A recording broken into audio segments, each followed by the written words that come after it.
Hello my friends, LaRuffa here with another Unbiased unboxing. And in this episode we're going to take a look at Shipwrights of the North Sea Redo, or Redux.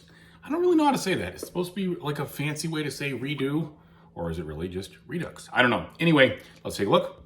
Okay, and as usual folks, please like and subscribe to my YouTube channel if you haven't done so already. And if you have, I truly do appreciate that support. Thank you very much. So on the back of the box, you get to see the whole game kind of laid out there, which I really like. Shows you the components, shows you what it's going to look like while you're playing, and I appreciate that.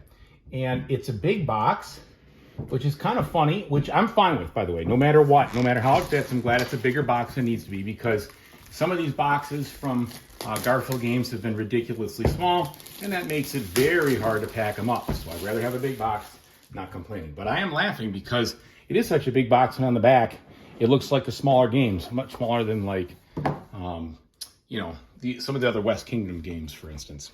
Either way, here we go. I did not have the original, partially because it did not really have all that great of reviews and such, so I kind of stayed away from it. But this one, I have just started to meander through the rule book. I have not figured out how tough it is to read. I hope it clicks easier for me for whatever reason. And I love the games by Shem Phillips for the most part, I really do.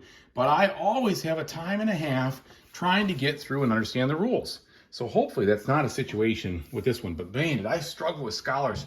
And Scholars of the South Tigris is probably one of my favorite games of all time now. But it took me some serious work to figure out how to play that solo. Okay, we've got medium thin cardboard here. It is shiny. You got the old classic coins.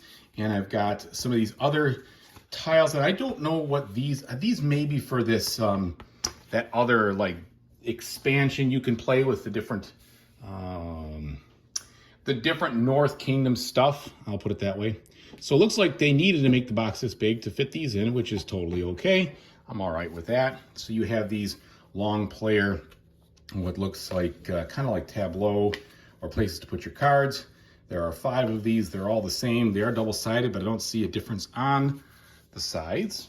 Then we have the player board here itself, which is basically a card offer space and a bunch of tracks.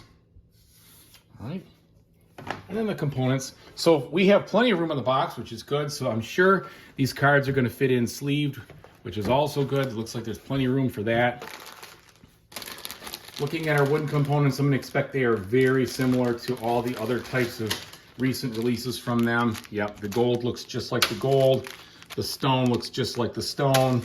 The wood, etc. So those are all good. It looks like we've got some sheep here. And then a whole bunch of little, I'm going to guess these are Vikings or some little guys. And then our tokens. So all good, all set there. Let's take a look at the cards now.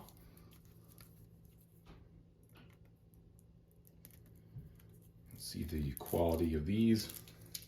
They already do have, unfortunately, a warp going on, just like the cards for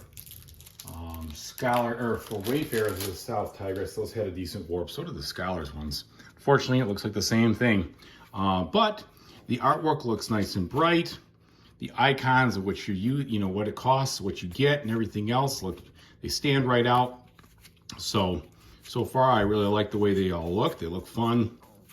And I am a sucker for games that look fun. If it looks fun, it's just going to be more fun in my head. Now, it doesn't mean that a game that looks fun but isn't very good is going to save the day, but I do appreciate enhancing the look. So all of these look pretty good here. A lot of different cards for the ships. We've got a bunch of different cards for maybe these personnel, other things. So tons of those.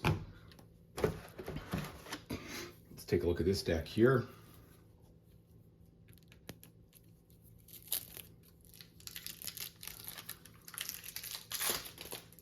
All right, lots of different backs on these. So we have, again, more of these people. And then I think these are the different, kind of like everybody gets one of those cards, I believe, to start. It's like your player power. So here it looks like we have some forts or castles or things of that nature. Yeah, so lots of cards in this game. From a quality standpoint, they're not bad. They're I'd say average thickness. I will sleeve them, of course. That I would not say they're a requirement here, the way I'm feeling them, to feel like you definitely feel like you need to sleeve them. They would probably hold their own just fine. All right, and then we have some of these other ones here, and I don't know exactly what to call it because I haven't really finished the rules yet, but overall I do like the whole look of the game. Definitely the artwork is nice and sharp. It's the same artwork that we've had throughout all of these games, which is fine. This one just feels like a little bit more defined. I don't know what it is. I don't know if that's really true or not, but it just feels like they tightened up the look ever so slightly so things aren't really muddy. They kind of pop out. All right, so there you have it, folks. Thanks so much for watching. I really appreciate it. Whatever you decide to do in the future, I really hope you have a fantastic time doing it. Take it easy.